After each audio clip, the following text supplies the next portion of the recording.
on to our next speaker, can I please have Mr. Rizwan Sheikh, who will be today talking on cyber security, the new dimension in personal safety. Thank you so much for joining us today.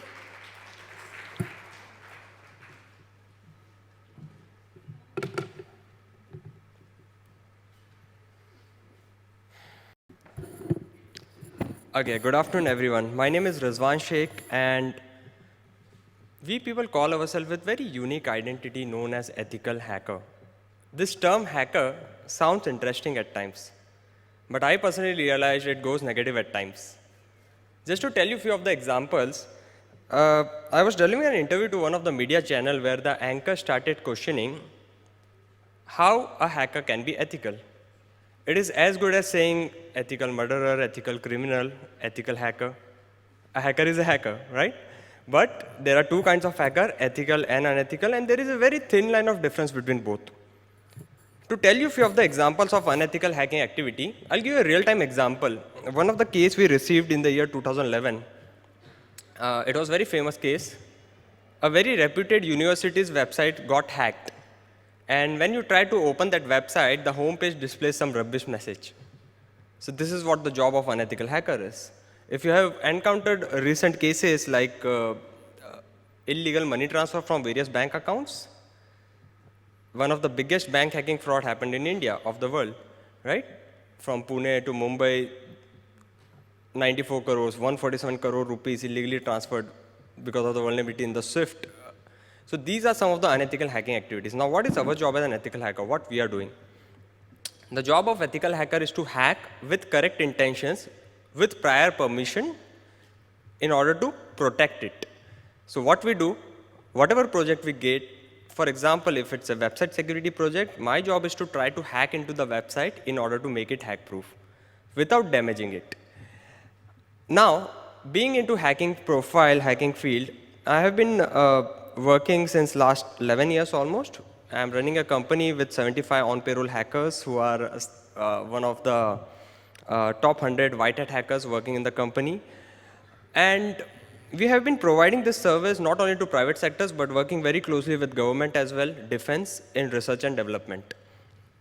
I have realized certain things where we in India, and of course regions across Asia as well, people are using all different types of smart devices. We are very well connected online. We have various technologies in our hand, right from using your laptop, desktops, smartphones, ATM machines. We rely a lot on the cyberspace world without actually knowing the actual pros and cons of it. Over here on this stage right now, I want to display certain things which may shock many of us.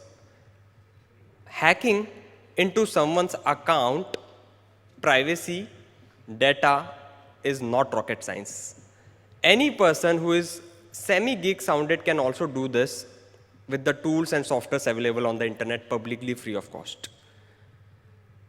Now, the thing which we have to concentrate a lot on is the countermeasures, the defense mechanism, the steps which everyone should follow.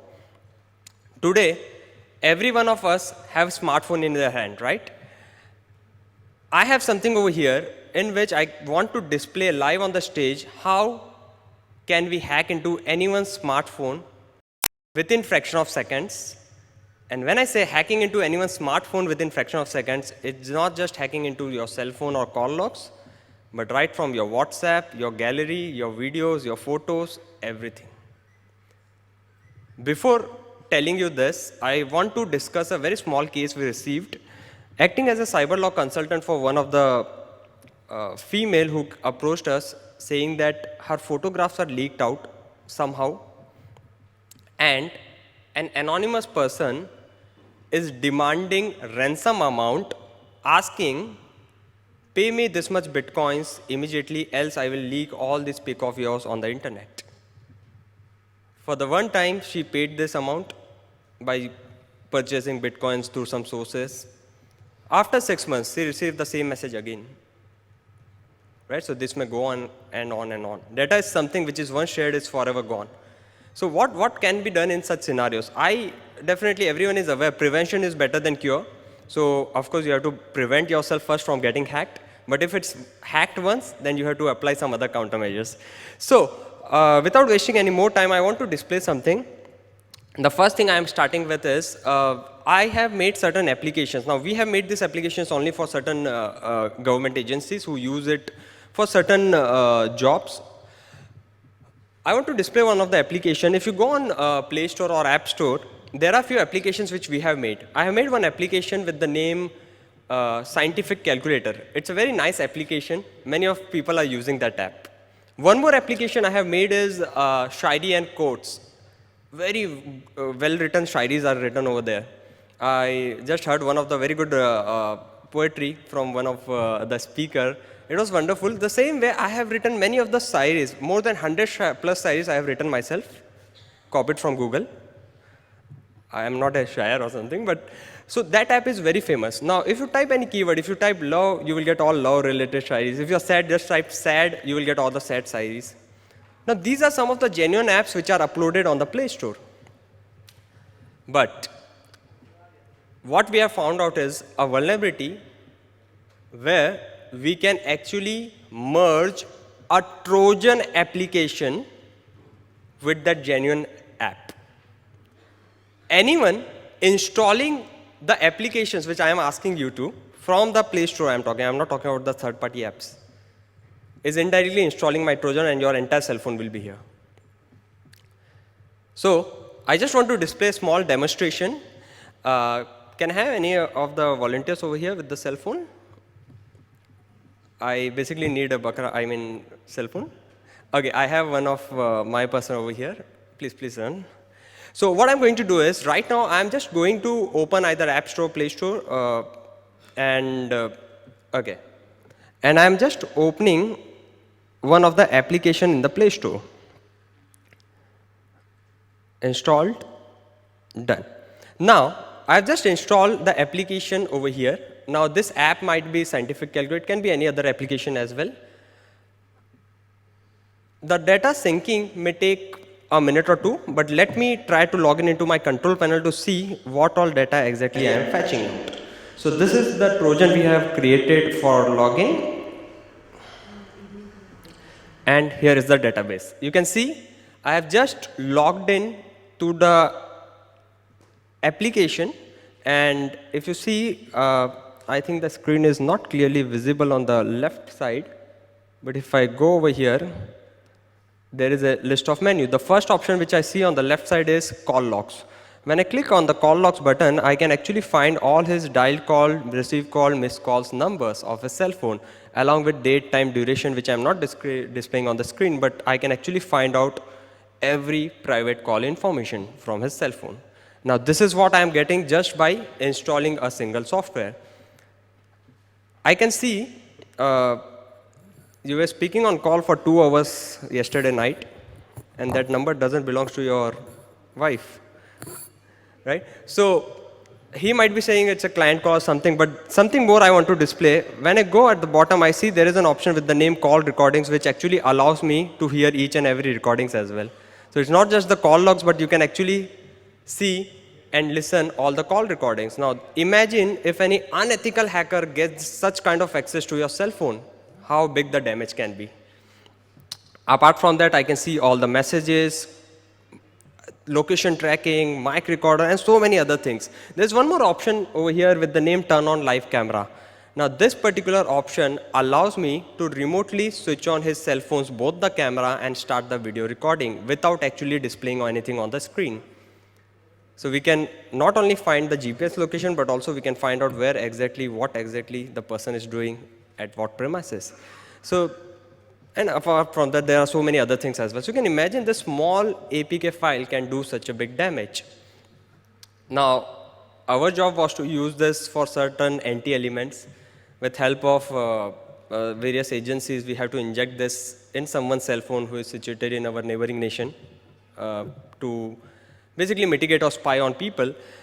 But it's not that we are the only one who have done this successfully. We Indians are very smart, we can do this. But let me show you one of the news. If I go on Google and I just search for the news related to 4 applications banned, the news belongs to December 2016, where government wants you to delete these 4 applications now. There were 4 applications. One of the app was Top Gun game. Top Gun was very famous when I was working for one of the containment area where I was actually designing a framework for one of the government agency. So I saw many of my army officers' friends in their free time they used to play this game. It was kind of PUBG at that time, 2012 के time के. So 4 साल बाद we found out that reverse engineer किया हमने इसको तो we found out कि ये ऐप आपके फ़ोन से 32 बाइट्स ऑफ डाटा कोई आईपी एड्रेस पे सेंड कर रहा था. When we made a reverse lookup for the IP address we found out that the IP belongs to Pakistan defence and that app owner was a Pakistani guy. So Pakistan was spying on us for 4 years plus, right? This is the official news. Then Home Ministry asked people to uninstall this. There are some other countries, I don't want to name it particularly on the public platform, but one of the country has more than 500 applications installed on Google Play Store which are officially declared malicious Trojans. You never know which one you're using in the name of photo editor, selfie clicker, college maker, etc. Right? So this is how danger virtual world we have created and we are living into. The physical world is one of the place where we live, but virtual world is another danger place where we are very well active in it without actually realizing the pros and cons for it. So the typical countermeasures I would recommend in very simple steps, all as a user we have to do is we have to make sure that our accounts are well secured. The passwords which you keep should be alphanumeric, should be 16 character plus in length. I am pretty sure everyone is on Facebook, Twitter, LinkedIn, or at least they are using Gmail, Yahoo Mail or any other kind of email accounts. Hacking into email accounts or passwords is also very simple. I don't have enough time to display that live over here, but the only countermeasure which I recommend to protect your account's password is making sure to keep an alphanumeric password, making sure the length is 16 character long. Apart from that, everyone have to make sure that you have to change your password every month, even after keeping such a big password. Right? And I can understand many of the people haven't changed their password since many years, so you can be a victim to any such attacks. And how do we keep our password? Name of wife 123, name of husband 123. Right? So guys, every mail I recommend, please change your change your password. Keep it alphanumeric. When it comes to mobile phones and certain other things, the only countermeasure which I recommend is limit your usage. Install the applications which you actually required. I have seen people having 500 plus application and using only 1 or 2% of the actual apps installed. Right? So this is what I recommend overall. There's nothing that can be done on our top management. We as a people have to start this at our home first, and accordingly it can go to corporates and government as well. Thank you. Thank you very much. In our next category for cybersecurity expert, ethical hacking of the year 2019, and the winner is Mr. Rizwan Sheikh. Thank you so much. Can we please have you on stage back again? A prominent information security researcher and cybercrime consultant with nearly a decade of experience in the meadow of ethical hacking, information security.